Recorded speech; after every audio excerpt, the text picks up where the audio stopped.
Otto von Bismarck was a great leader who achieved German goals of unification through pragmatism and who, after that unification, worked towards a long-term peace in Europe.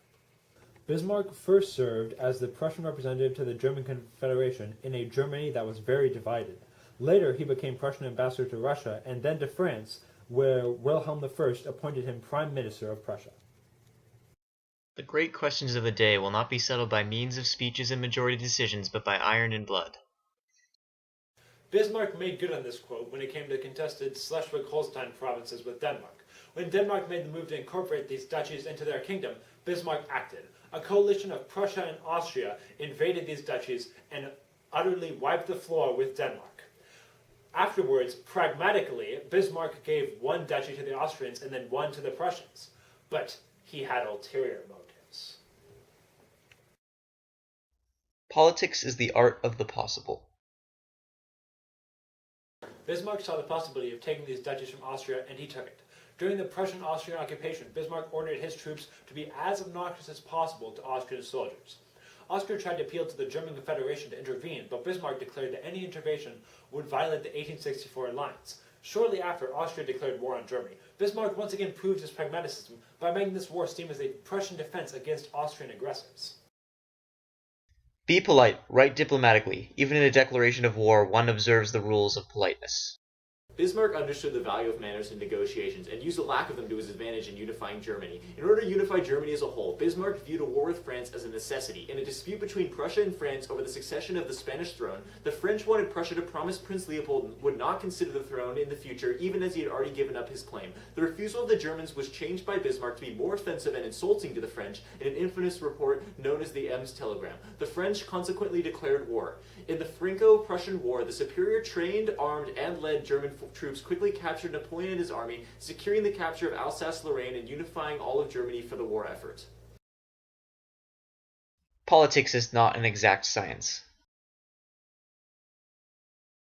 Not all of Otto von Bismarck's political actions ended in success. In Kulturkampf, or cultural struggle, Bismarck sought to remove the power of the Catholic Church in Germany. Bismarck removed the clergy from overseeing education and secularized it. He also required all priests in Prussia to be educated in German schools and universities rather than those simply provided by the Catholic Church itself. This resulted in the exile and arrest of most Catholic priests in Germany. Kulturkampf backfired in that it only built Catholic resentment towards Germany and the German state and decreased Bismarck's support. No civilization other than that which is Christian is worth seeking or possessing.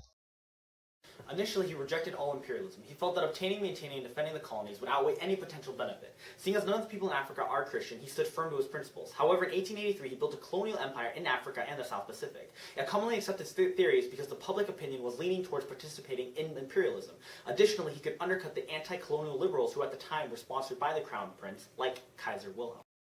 A government must not waver once it's chosen its course. It must not look to the left or right, but go forward. He was always afraid about the growth of the socialist movement, in particular that of the Social Democratic Party. He repressed the growth of the socialist movement by implementing the anti-socialist laws that banned any events or meetings that consisted of positively impacting the Socialist Party in Germany. It included 45 newspapers and outlawing certain trade unions that had elements of socialism. He was hesitant about protecting the workers in their work environment, things such as working conditions, limitation of hours, and regulation of women's and children's labor, because he believed that such regulation would force workers and employers to reduce work and production, ergo, negatively impact the economy. Socialism in Bismarck's eyes was not only a threat to his current ideologies, but was also a distraction. However, he made sure to reduce the influence of socialism and move the country forward. The main thing is to make history, not write it.